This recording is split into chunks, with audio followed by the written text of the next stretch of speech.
लेकिन हर सर को दस्तार मयस्सर नहीं होती। ई सआदत बजोरे बाजू नेस ताना बख्शत खुदाए बख्शिंदा।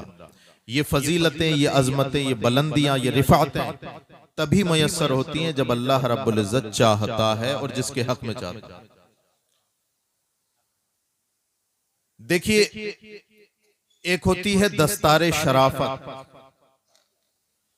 एक होती है दस्तारे फजीलत, और एक होती है दस्तारे करामत। दस्तारे करामत ये उलमाए किराम, आइम्मा किराम बताएंगे, ये तकवे से हासिल होती है। दस्तारे करामत तकवे से हासिल होती है। दस्तारे शराफत ये नसब से मिलती है।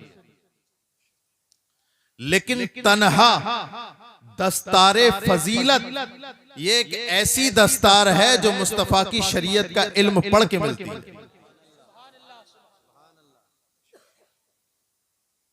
तो वही दस्तार, ये कुरान पाक का हिफ्ज करना एक मुस्तकिल इल्म है और अपने सीने में महफूज कर लेना, ये अल्लाह की बड़ी बड़ी नेमत है जो साकिब रजा को मिली है।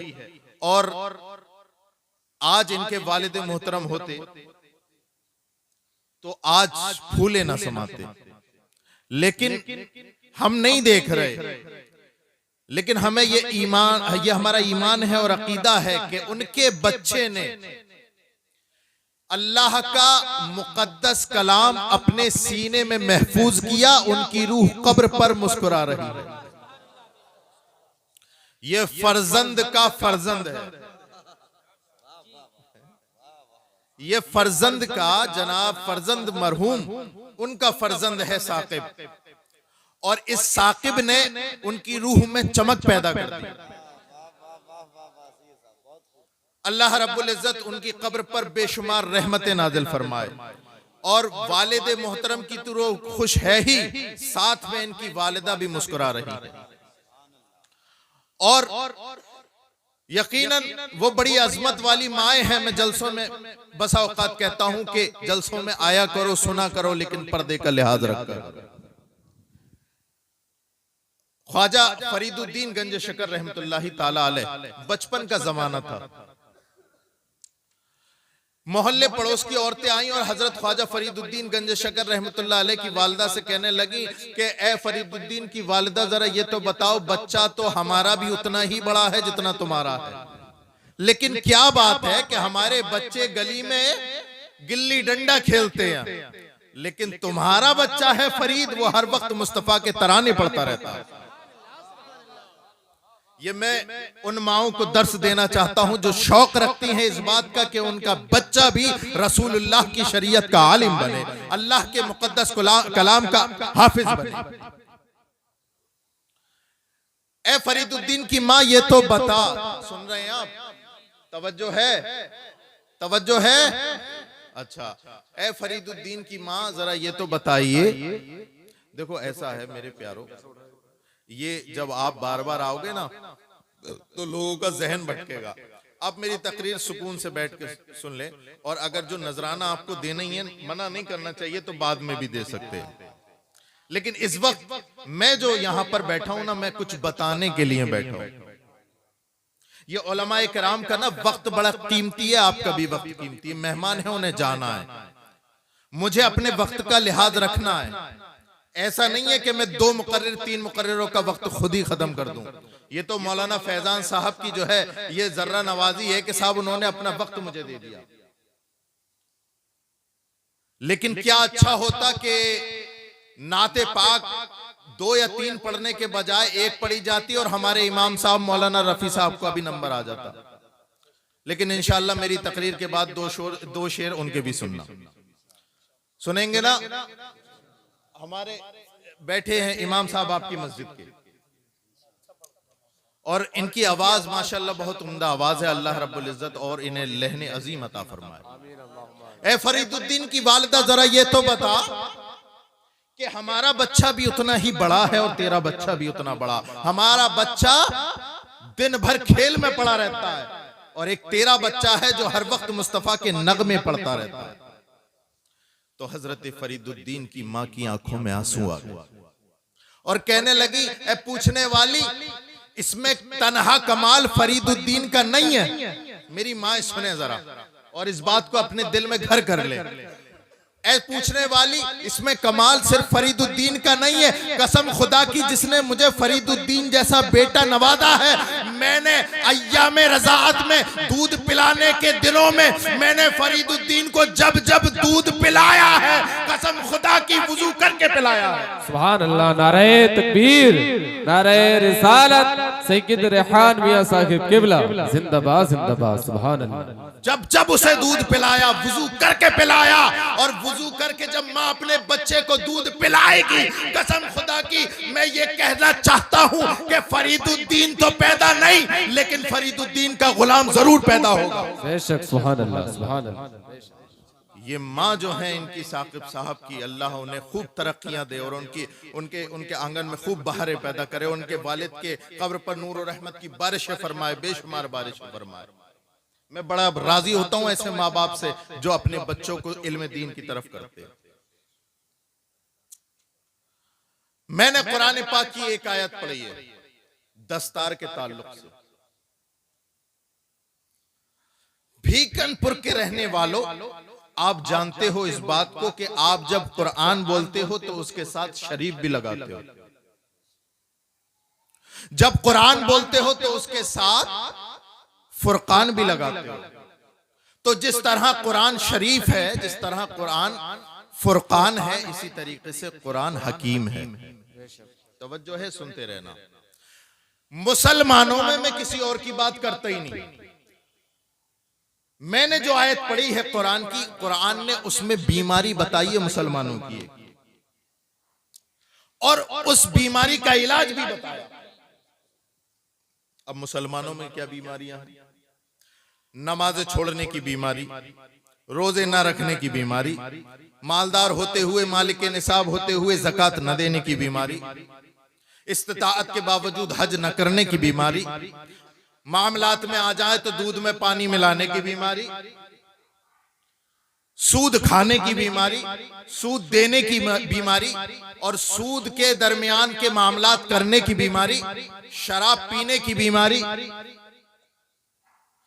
गैर महरमों और औरतों और लड़कियों को तकने की बीमारी, जिनाकारी की बीमारी, हरामकारी की बीमारी, हराम खोरी की बीमारी, गर्ज के बीमारियों की लंबी चौड़ी फहरिस्त है। वो मुसलमानों के अंदर ये तमाम बीमारियां हैं। ऐ मुसलमानों, जब तुम में, हम में ये सब बीमारियां हैं और कुरान हकीम है, तो फिर इस हकीम से अपने मर्ज का इलाज क्यों नहीं कराते? कुरान हकीम है और हम बीमार हैं, तो इस कुरान से हम अपना इलाज क्यों नहीं कराते? अब इलाज कौन कराएगा? इलाज कौन कराएगा? भीकनपुर के रहने वालों, इसमें आप में जो बैठे हुए ना लोग, बहुत सारे ऐसे लोग होंगे जिन्हें अपने वालिद की वसीयत याद होगी कि हमारे अब्बा जब मरे थे तो ये कह के मरे थे, हमारे दादा जब इस दुनिया से गए थे तो ये कह के गए। लेकिन भीकनपुर वालों, जरा सीने पे हाथ रखे, ये बताओ कि तुम्हें अपने बाप दादा परदादा नकर दादा की जो वसीयतें याद रही, क्या तुम्हें अपने नबी की वसीयत याद है? तुम्हारे नबी ने तुमसे 4 वसीयतें की थी, 4 वसीयतें की थी और मुतालबात किए थे। वो 4 वसीयतें और 4 मुतालबात सुन लो और बात को खत्म कर लो। मेरा जो वक्त था वो कहीं और चला गया। 4 मुतालबात तुम्हारे नबी के तुमसे थे, तुम्हारे नबी की वसीयतें तुमसे थी। वो अलग बात है कि तुमने पसे पुश्त डाल दी। अब ये 4 वसीयतें सुनो। सरकार ने 14 सदियों पहले ये 4 वसीयतें की थी कि ऐ मेरे उम्मतियों, उग़्दू आलिमन और मुतअल्लिमन और मुस्तमिअन और मुहिब्बन ला। सरकार ने 4 मुतालबात किए। पहला मुतालबा अपनी उम्मत से ये किया कि ऐ मेरे उम्मती, अगर तू कुछ बनाना चाहे अपने बेटे को तो मेरी शरीयत का आलिम बना। सुभान अल्लाह, सुभान अल्लाह, जिंदाबाद। बताओ इस मुतालबे पे किसने अमल किया? इंजीनियर डॉक्टर बनाना कोई ऐब नहीं, लेकिन कोई ऐसा तो बना दो ना जो तुम्हारी कब्र पे खड़ा होकर के कुरान पाक पढ़ ले। जनाब मरहूम फरजंद साहब चले गए, लेकिन वो अपनी आखिरत का सामान इस दुनिया में छोड़ गए साकिब रजा की सूरत में। अब जनाब फरजंद साहब को किसी का इंतजार नहीं, अपने बेटे का इंतजार रहेगा कि मेरा बेटा आएगा। और बेटा जितना बाप के लिए सिद्क दिल से इखलास से दुआ कर सकता है, पढ़ सकता है, कोई नहीं कर सकता। मैं भी नहीं पढ़ सकता, इमाम साहब भी नहीं, मौलाना फैजान साहब भी नहीं, कोई नहीं कर सकता जितना बेटा अपने बाप के लिए। तो मरना यकीनी है, तो कब्र में जो चीज काम आएगी, अक्लमंदी तो यह है ना कि दुनिया में उसका इंतजाम किया जाए। गर्मी आने वाली है, फ्रिज की मरम्मत शुरू हो गई, कूलर की मरम्मत शुरू हो गई, एसी की मरम्मत शुरू हो गई। गर्मी आने वाली है, हालांकि पता नहीं कि गर्मी तक जिंदा रहे कि ना रहे। तो दुनिया का इतना ख्याल और आलम बरज़ख जो कब्र है उसका बिल्कुल ख्याल नहीं। उसका ख्याल करो, अपने नबी की पहली वसीयत पर अमल करो, और वो ये है कि अपने बच्चे को आलिम दीन बनाओ। और आलिम दीन की मेरे नबी ने फजीलत भी बताई। सरकार फरमाते खुलिक़तिस सादातु मिन सुल्बी व खुलिक़ल उलमाउ मिन सदरी। ओ लोगो, जिन्हें तुम सैयद कहते हो वो तुम्हारे नबी की पुश्त से पैदा है, लेकिन ये मुस्तफा की शरीयत के आलिम तुम्हारे नबी के सीने के नूर से पैदा है। सुभान अल्लाह, सुभान अल्लाह, वाह वाह वाह, सुभान अल्लाह, सुभान अल्लाह। सीने के नूर से पैदा। अपने बच्चों को बनाओ तो आलिम बनाओ। और फिर जब इल्म की बात हो तो मौलाना फैजान साहब दो लोगों की बातें मैं जरूर करता हूं। जब इल्म की बात आ जाए तो दो लोगों की बातें जरूर होती है। एक रसूल के जमाने का अली,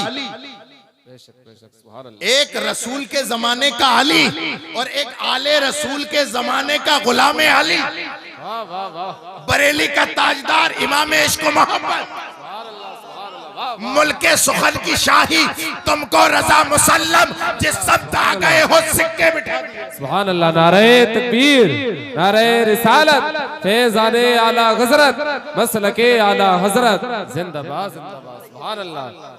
मौला अली वो कि जिनके बारे में सरकार ने इरशाद फरमाया, अना मदीनतुल इल्म व अलीयुन बाबुहा, मैं इल्म का शहर और ये जो अली है ये उसका दरवाजा है। अब जिसे इल्म चाहिए उसे मौलाए कायनात के पास जाना पड़ेगा, राजी राजी या फिर नाराज होके जैसे भी जाए। अगर उसे रसूलुल्लाह का इल्म लेना है तो उसे मौलाए कायनात के पास जाना पड़ेगा। नबी पाक सल्लल्लाहु अलैहि वसल्लम के ज़ाहिरी दुनिया से रुखसत होने के बाद अगर कुल सहाबा में किसी को ये बात कहने का हक था, सलूनी अम्मा शेतुम, जो चाहो पूछ लो, तो वो किसी और को नहीं, मौलाए कायनात को। बेशक, सुभान अल्लाह, सुभान अल्लाह। जो चाहो पूछ लो, मौलाए कायनात भरे मजमे में कहते थे। पसीना आ जाएगा ना अगर किसी मुफ्ती ने आज के कह दिया जो चाहे पूछ लो। ऐसे ऐसे खतरनाक साइल हैं, ऐसे ऐसे सवाल करने वाले लोग हैं ना, बड़े बड़े मुफ्ती का पसीना छुड़ा देते हैं। बताओ मूसा अलैहिस्सलाम की अम्मी का नाम क्या था? अभी ताला तोड़ेगा जाकर। लेकिन अल्लाह अकबर कबीरा, मुस्तफ़ा का जब इल्म होना तो फिर साइल कैसा भी हो। मुस्तफ़ा की शरीयत का इल्म होना तो फिर सवाल करने वाला कैसा भी हो, और उसका सवाल कोई सा भी हो। शरीयत मुस्तफ़ा की खूबसूरती ऐसी है कि वो तुम्हारी जिंदगी के हर गोशे को मुहीत है। तुम्हारे पास कोई ऐसा सवाल है ही नहीं जिसका जवाब मोहम्मद की शरीयत में ना हो। एक दिन मौलाए कायनात मिंबर पर बैठे हुए ना ये कहने लगे, सलूनी अम्मा शेतुम, जो चाहे पूछ लो। तो एक खड़ा हुआ, एक खड़ा हो गया और कहने लगा, बहुत दिन हो गए ना ये कहते हुए लोग तो अदम में नहीं पूछ रहे मगर ये कहते ही जा रहे हैं। तो वो चूंकि तीनत का खबीस था, यहूदी था, खड़े होकर कहने लगा कि अच्छा ये बात बताओ, बहुत दिन हो गए आपको कहते हुए कि जो चाहे पूछ लो, ये बताओ कौन सा परिंदा अंडा देता है और कौन सा परिंदा बच्चा देता है? अब जरा इमाम साहब से तुम ये पूछने लगे ककड़ी कैसे लगेगी, तो इमाम साहब तो ये बताएंगे ना कि भाई नमाज में कैसे खड़ा हुआ जाता है। अब ककड़ी कैसे लगेगी ये किसी किसान से पूछ। अब ये जो सवाल था, ये शरीयत मुस्तफा का बज़ाहिर लगता ही नहीं। ये तो इल्मुल हैवान और जूलॉजी का सवाल है कि कौन सा परिंदा अंडे देता, कौन सा बच्चे देता है। लेकिन अल्लाह अकबर कबीरा, वो मुस्तफा जाने रहमत के इल्म के शहर के दरवाजे थे। अल्लाह अकबर, उन्हें सब बातें याद थी, उन्हें सब बातें याद थी। कहने लगे, पहले तो मुस्कुराए, वो मुस्कुराए, जान सी कलियों में पड़ गई, वो लब कुशा हुए कि गुलिस्ता में है। सुभान अल्लाह। पहले मुस्कुराए, मौला अली समझ गए ये क्या कहना चाहता है, मुझे नीचा दिखाना चाहता है। इसका मसला, इसका सवाल इस्तिरशादी नहीं है, बल्कि इसका सवाल ऐसा है जिससे लोग नीचे झुके। लेकिन अल्लाह अकबर, वो मुस्तफा के परवरदा ही क्या जो किसी के बात से झुक जाए। कहने लगे, अच्छा सुन, ये पूछता है कि कौन सा परिंदा अंडे देता है और कौन सा बच्चा। एक जाब्ता ले जा मुझसे और फिर रिसर्च करते रहना। जाब्ता क्या है? जाब्ता ये है कि जिस परिंदे के कान अंदर होते हैं वो अंडे देता है, और जिस परिंदे के कान बाहर होते हैं वो बच्चे देता है। ये एक जाब्ता दिया मौलाए कायनात ने। अब चूंकि उस वक्त इतनी टेक्नोलॉजी डेवलप नहीं हुई, अब हत्ते पत्ते मार के रह गया यार, अब गलत साबित करें तो कैसे करें। लेकिन वो तो मर गया, लेकिन उसकी नाजायज औलाद 14 सदियों बाद पैदा हुई। 14 सदियों के बाद नासा के रिसर्च सेंटर में, अमेरिका के रिसर्च सेंटर में पैदा हुई, और कहने लगे हमारे अब्बा से जो सवाल, हमारे अब्बा ने जो सवाल किया था, उसका जवाब जो अली ने दिया था, आज हम उसे गलत साबित करके रहेंगे। अल्लाह अकबर कबीरा, बगैर टेक्नोलॉजी के मौलाए कायनात ने बता दिया था, आज ये टेक्नोलॉजी लेके मौला अली को गलत साबित करने बैठा है। रातों की मेहनत बेकार, महीने हफ्ते, हफ्ते महीनों में बदले, महीने साल में बदले। अल्लाह अकबर कबीरा, लिखता जाता, कलम तोड़ता जाता, रिसर्च करता जाता, थकता जाता, रातें खत्म, दिन हफ्तों में बदले, हफ्ते महीने, महीने सालों में बदले। आखिर में ये कहना पड़ गया कि 14 सदियों पहले मुस्तफा के गुलाम ने बगैर टेक्नोलॉजी के जो बात बताई थी, कसम खुदा की वही बात आज भी है। सुभान अल्लाह। नारे तकबीर, नारे रिसालत, नारे हैदरी, सैयद रेहान मियां साहिब किबला। सुभान अल्लाह, सुभान अल्लाह। नबी ने बताया कि तुम आलिम बनो, तो देखो कैसा आलिम बनाया। अब मैं फहरिस्त लूं तो बड़ी लंबी है, मैं मुख्तसर सी आता हूं। मौला अली के खानदान का एक सच्चा वारिस, जिसको सब बड़े पीर कहते हैं, बोलो, मैं उसके इल्म का अंदाजा बताता हूं। मैं आहिस्ता आहिस्ता आ रहा हूं। ऐसा तो नहीं भाई किसी की गाड़ी ट्रेन हो, रिजर्वेशन हो, बोलते रहे, बात समझ में आ रही है। हम उसके नहीं कायल जो सर से गुजर जाए, वो बात करो यारो जो दिल में उतर जाए। अपने बड़े पीर दस्तगीर गौसे पाक के इल्म का मामला सुनो। गौसे पाक के एक मुरीद थे, हजरत तवज्जो है, गौसे पाक के एक मुरीद थे, और वो एक बहुत बड़े मुहद्दिस के जलीस थे, इब्नुल जौजी, हजरत इब्नुल जौजी। अब होता ये है ना, जो ज्यादा पढ़ा लिखा होता है ना, ज्यादा पढ़ा लिखा होता है तो शैतान उसे ज्यादा बहका देता है, तो फिर वो अपने बड़ों का एहतराम ही भूल जाता है।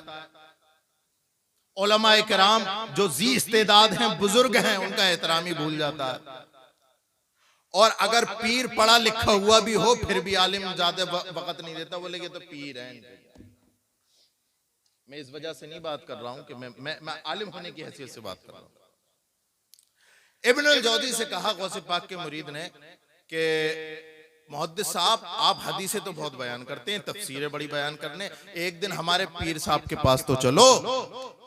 अब वो ठहरे मुफस्सिर मुहद्दिस, तुम्हारे पीर क्या बताएंगे जो हम तुम्हें बता देंगे? बोले ना, एक बार चल के तो देख लो, आप मुहद्दिस हो, मुफस्सिर हो, जरा हमारे पीर साहब जो बड़े पीर दस्तगीर गौसे पाक हैं, जरा उनके इल्म का भी देख लो कि क्या मामला है। जब इसने बहुत ज्यादा सिर पड़ा, जब इसने बहुत ज्यादा जिद करी, तो मुहद्दिस साहब तैयार हो गए और बोले चलो। अच्छा, अब गए क्या? जुब्बे कुब्बे में नहीं गए। जुब्बे कुब्बे में जाते तो लोग पहचान लेते, इतना बड़ा मुहद्दिस और पीर की बातें सुनेगा, इतना बड़ा मुहद्दिस और पीर की बातें सुनेगा। फटे पुराने कपड़े पहन के ऐसी पब्लिक में आके बैठ गए। अल्लाह अकबर कबीर, अल्लाह अकबर कबीर। वो पीर दस्तगीर गौसे पाक रज़ी अल्लाह ताला अन्हु रोशन ज़मीर। अल्लामा शतनूफी फरमाते हैं कि जब मेरा पीर दस्तगीर गौसे पाक रोशन ज़मीर जब तकरीर करते थे ना, 70 80 हजार के मजमे को खिताब फरमाते थे। जितनी आवाज आगे वाले को आती थी उतनी पीछे वाले। बेशक बेशक, सुभान अल्लाह। वो मुहद्दिस साहब आके बैठ गए। मैं तुम्हें गौसे पाक के इल्म का अंदाजा बता रहा, इल्म का मकाम बता रहा हूं। बैठ गए। मेरे गौस इस मिंबरे रसूल पर तशरीफ लाए। एक कारी कुरान से कहा कि कुरान की कोई भी एक आयत पढ़ दो। एक आयत पढ़ी। सरकार गौसे पाक मिंबरे रसूल पर तशरीफ लाए और आपने उस कुरान की आयत की तफसीर बयान करना शुरू कर दी। अब वो मुरीद और मुहद्दिस साहब बराबर में बैठे। अब गौसे पाक ने कुरान की एक तफसीर बयान करी तो उन्होंने, मुरीद ने पूछा, ये वाली आती है? बोले हाँ ये तो आती है। गौसे पाक ने दूसरी बयान करी उसी आयत की तफसीर, ये वाली आती है? बोले हाँ ये भी आती है। हम तो तुमसे वही कह रहे थे, बेकार में ले जा रहे हो। बोले सुनते तो रहो। गौसे पाक ने तीसरी बयान करी एक ही आयत की तीसरी तफसीर। अल्लाह अकबर कबीरा। ये वाली आती है, ये वाली भी आती है। अब ये जो मुरीद है ना, इसका मुंह मुरझा सा गया। बोले यार सही कह रहे मुहद्दिस साहब। अब इसने भी पूछना खत्म कर दिया। गौसे पाक ने तीसरी के बाद चौथी, पांचवी, छठी, सातवीं, आठवीं, नवीं और 10 और 11 तफसीरें बयान करी। फिर पूछा मुहद्दिस साहब ये 11 आती है, कहाँ आती हैं? अब तो ये टोटल बिल्कुल सरेंडर हो गया। अब तो भाई मामला बड़ा खतरनाक हो गया। अब ये चुप, बिल्कुल खामोश। गौसे पाक, अल्लाह अकबर कबीरा। गौसे पाक का वो जो इल्म जो मौला अली का विरसे में मिला था, अब उसके चश्मे फूटने शुरू हो गए। गौसे पाक ने 12वीं तफसीर बयान की एक ही आयत की। 13, 14, 15, 16, 20, 32, 40 एक ही आयत की। 40 जब तफसीर बयान करी, मुरीद ने सोचा कि लाभ पूछे। जब देखा तो मुहद्दिस साहब गायब। अब नहीं मिलते। मुहद्दिस साहब किधर गए? इधर देखें कभी उधर देखें। एक आयत की गौसे पाक ने 40 तफसीरें बयान की और पूछना ये चाहा मुरीद ने कि देखे मुहद्दिस साहब को 40 आती कि नहीं। जब देखा तो मुहद्दिस साहब गायब। इधर देखा, उधर देखा, दाएं देखा, बाएं देखा, ऊपर नीचे कहीं नहीं मिले। तो अचानक नजर पड़ी गौसे पाक के कदमों पे। देखते हैं कि वो बहुत बड़ा मुहद्दिस, वो बहुत बड़ा मुफस्सिर सरकार गौसे पाक के कदमों पे अपनी नाक रगड़ रहा है और कह रहा है गौसे पाक यकीनन मौला अली का इल्म तुम्हें वो मिला है जो हमारे सीनों में नहीं है। गौसे पाक ने उठाया और कहा मकामुकुमुल उला जमान वलाकिन मकामी फौककुम मा ज़ाला आली। ओ मुहद्दिसुल, तेरा मर्तबा बहुत बड़ा है, लेकिन अल्लाह ने वो बुलंदी और वो मर्तबा दिया है कि क़यामत तक बढ़ता रहेगा, घटेगा। सुभान अल्लाह। नारे तकबीर, नारे रिसालत, फैज़ाने गौसे आज़म सैयद रेहान मियां साहिब किबला जिंदाबाद जिंदाबाद। सुभान अल्लाह, सुभान अल्लाह। ये है सरकार ने फरमाया था ना अपने बच्चों को क्या बनाओ, ए मेरे उम्मतियों आलिम बनाओ। देखो कैसा आलिम बनाया फातिमा उम्मुल खैर ने। बेशक, कैसा आलिम बनाया फातिमा उम्मुल खैर ने। अब आओ, ये घराना तो लाजवाब है, इसकी तो कोई मिसाल है ही नहीं। इससे निस्बत हो जाए ना तो वो भी बाकमाल हो जाता है। सुभान अल्लाह, सुभान अल्लाह। इससे और निस्बत भी कैसी? तुझसे दर, सुभान अल्लाह, दर से सग, सग से है मुझको निस्बत, मेरी गर्दन में भी है दूर का डोरा तेरा। सुभान अल्लाह, सुभान अल्लाह। और जब सरकार आला हज़रत से पूछा गया ना, सरकार आला हज़रत से पूछा गया तो अहले बैत में तो बहुत बड़े हैं, लेकिन गुलामी इन्हीं की क्यों इख्तियार की? तो खुद कहते हैं इस गुलामी के जो सग हैं नहीं मारे जाते। बेशक, सुभान अल्लाह। इस गुलामी के जो सग हैं नहीं मारे जाते। हश्र तक मेरे गले में रहे पट्टा तेरा। सुभान अल्लाह, सुभान अल्लाह। अल्लाह अकबर कबीरा। इमाम इश्क व मोहब्बत को अल्लाह रब्बुल इज्जत ने गौसे पाक का फैजान वो अता किया, वो अता किया कि ऐसा मैं क्या बोलूं, अब मैं क्या बोलूं। मैं क्या बोलूं, ऐसा इल्म से नवाजा, ऐसा इल्म, ऐसी इल्म की बुलंदी पर पहुंचाया कि जिनका इल्म नापने वाले बड़े बड़े मौलानाओं की टोपी नीचे आ गई है। फरमाया था मुस्तफा जाने रहमत ने, फरमाया अपने ए लोगो आलिम बनो। देखो आला हजरत ने कैसा आलिम बनाया। सुभान अल्लाह, सुभान अल्लाह। अच्छा जल्दी जल्दी मुख्तसर मैं भी जाऊंगा, कई रातों के ये भी हजरात जगे हुए हैं, आप भी जाएंगे। जल्दी जल्दी मैं 3 बातें और बयान कर देता हूँ। सरकार ने फरमाया कि अगर आलिम न बना सको औ मुतअल्लिमन, या मुस्तफ़ा की शरीयत का तालिब इल्म बना देना। अब तालिब इल्म की ना भीकमपुर वालों और यहाँ पर मेहमान हजरात जितने भी लोग आए हैं, तालिब इल्म की कोई उम्र नहीं होती। अगर 60 साल का है तो भी मुस्तफ़ा की शरीयत सीख ले मुस्तफा जाने रहमत की शरीयत।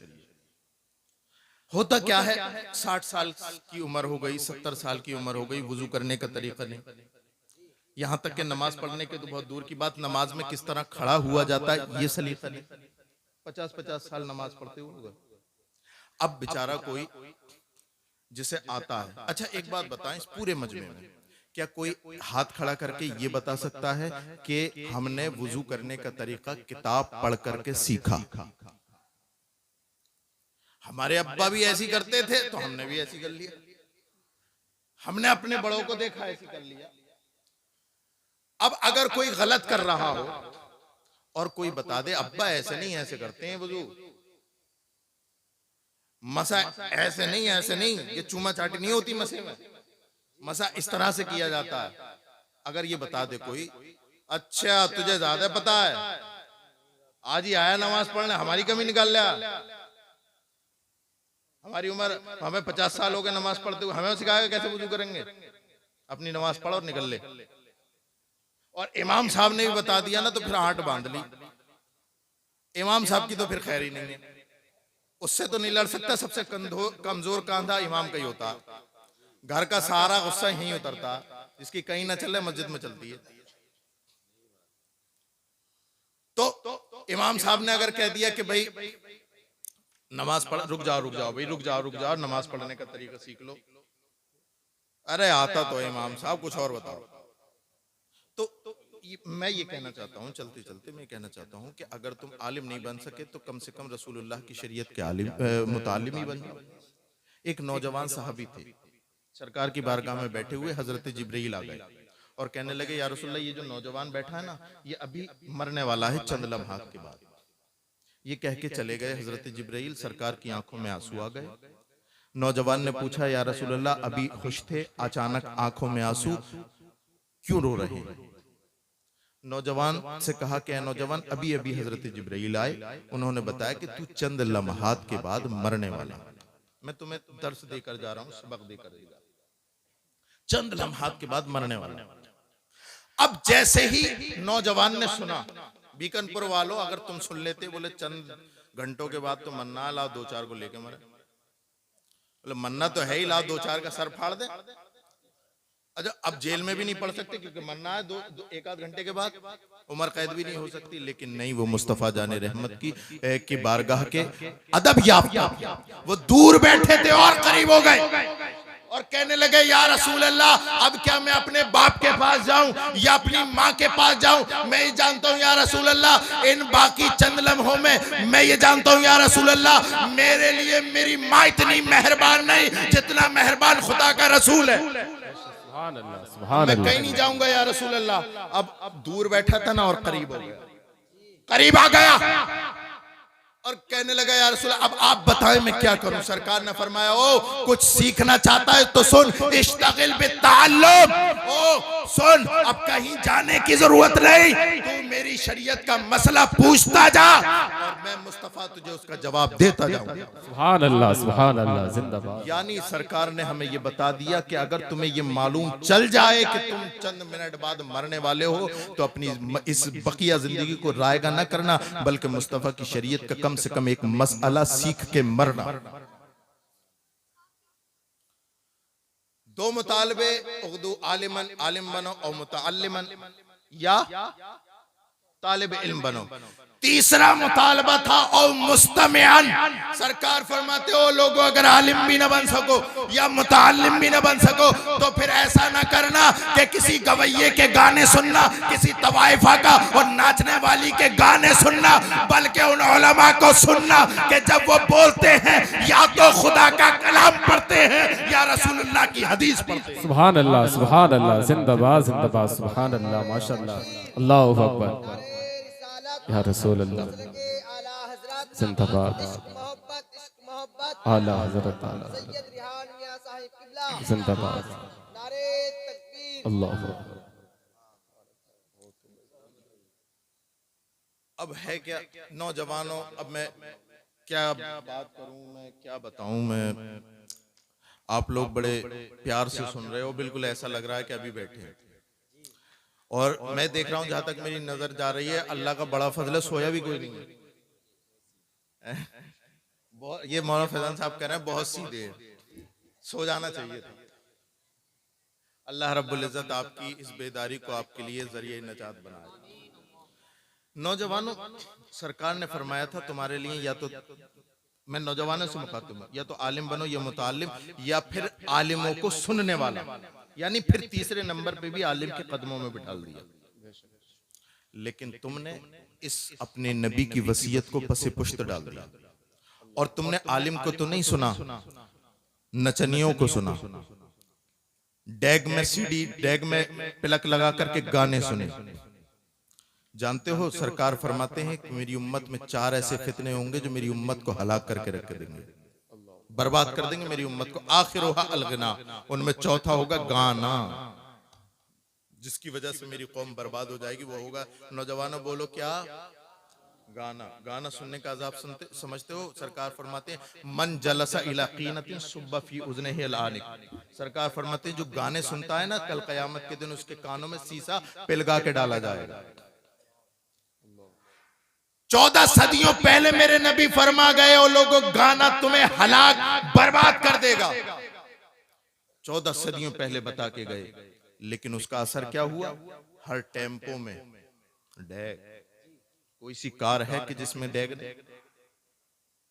कोई सा मोबाइल है कि जिसमें गाना नहीं? इसे छोड़ो, कोई सी ऐसी छत है जिस पर 2-2 डिशें नहीं? कोई सी ऐसी दीवार है जिस पर LCD टीवी नहीं? कोई सी ऐसी, कौन सी ऐसी जेब है कि जिसमें गाना नहीं? और कौन सा ऐसा ट्रक है, कौन सी ऐसी बस है, ऐसी कौन सी सवारी है जिसमें गाना नहीं? और ये ट्रक, बस और कार वाले तो कार वाले, ये टेम्पो वाला भी अजीब मस्ती में सुबह ही सुबह उठेगा और डैग बजा देगा, डैग बजा देगा और सुबह ही अल्लाह की लानतें स्टार्ट कर देगा। वो स्टार्ट जैसी टेम्पो हुआ तो समझ लो अल्लाह की लानतें स्टार्ट हो गई। और जो इसने गाने बजाए, पूरा दिन जो रपटाया इसने टेम्पो, तो कमबख्त रात को जब ये अपने घर आया तो पैसे कम कमा के लाया, अल्लाह की लानतें ज्यादा लाया। और ये मैं सबके लिए बोल रहा हूं, अल्लाह की लानतें उतरती हैं, अल्लाह की लानत। सरकार फरमाते हैं 100 ताने मलऊनान फिद दुनिया वल आखिरह।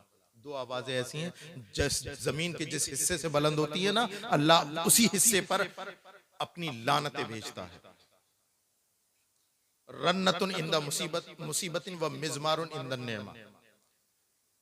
मैयत पर बयान करने वाली या बयान करने वाला, और नोहा करने वाला और जबान से हाय वेला करने वाली या करने वाला, मैयत के सराहने या किसी गम में वाबेला करने वाला, नोहा करने वाला जमीन के जिस हिस्से से वाबेला करता है या करती है औरत, तो उस मैयत पर रहमतें नहीं, उसकी वजह से लानतें उतरती। अल्लाह। और ये हमारे घर की औरतें जरा ध्यान से सुने कि जब कोई मरता है ना, सरकार ने फरमाया गम गम गम दिल का है और आंख का है, जबान का नहीं। दूसरी आवाज वह मिज़मारुन इंदा नेमा, और अल्लाह जब तुम्हें कोई खुशी दे तो उस वक्त अगर तुम अल्लाह का शुक्र अदा करने के बजाय गाने, डीजे, बाजे, तमाशे करोगे तो फिर अल्लाह की लानतें उतरेंगी। तो सरकार ने फरमाया, मुख्तसर में इस मौजू को तवील नहीं करता, सरकार ने फरमाया कि आलिम बनो, मुतालिम बनो, या फिर आलिम को सुनने वाला, और अगर तीनों भी न बन सको और मुहिब्बन ला, तो कम से कम इतना जरूर कर लेना कि उलमा से मोहब्बत रखना। बेशक सुभान अल्लाह। बेशक सुभान अल्लाह। साहब राजी हुए, सबसे सस्ता सौदा। ना मदरसे जाना पड़ लिया, ना मौलाना साहब के पास जाना पड़ा। मोहब्बत की क्या, वो तो घर बैठे हो जाएगी।